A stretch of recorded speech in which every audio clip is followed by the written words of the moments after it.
Colts head coach Chuck Pagano isn't happy with T.Y. Hilton's candid critique of his OC's play calling. I'm Adrienne Lawrence, and on the line to break this down is Colts reporter Mike Wells.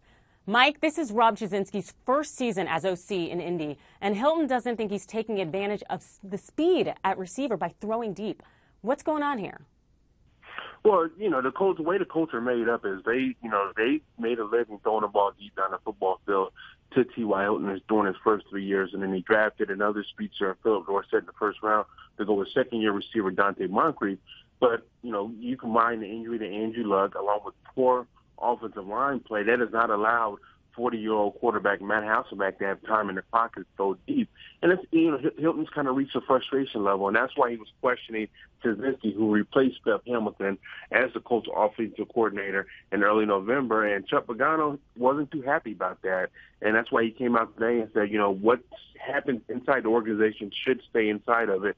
And, the Colts don't need any more problems as far as adding fuel to what's been a very disappointing season so far. Mike, it's interesting that you note that because for the past 2 seasons, Hilton was catching 63% of his targets. This season, it's dropped to 50%. But let's talk a little bit about how things have been received on his end with his comments. Was this shocking that he made this critique of his OC's performance? It's very shocking because T.Y. Hilton, outside of when he's celebrating a touchdown reception or if an opposing defensive back wants to try to talk trash to him during the game, Hilton normally doesn't say much. So as he made those comments earlier in the week, I was in the group and, several of the reporters and I were looking at each other more like this is not the T.Y. Hilton that we've covered the last couple of seasons.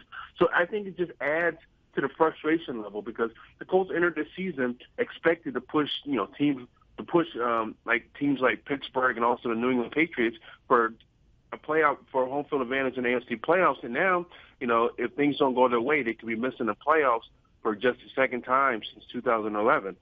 That was Colts reporter Mike Wells. The Colts suffered their 3rd straight loss on Sunday. In Week 16, they're set to face the Dolphins. According to ESPN's Football Power Index, Indy has just a 35.7% chance of winning.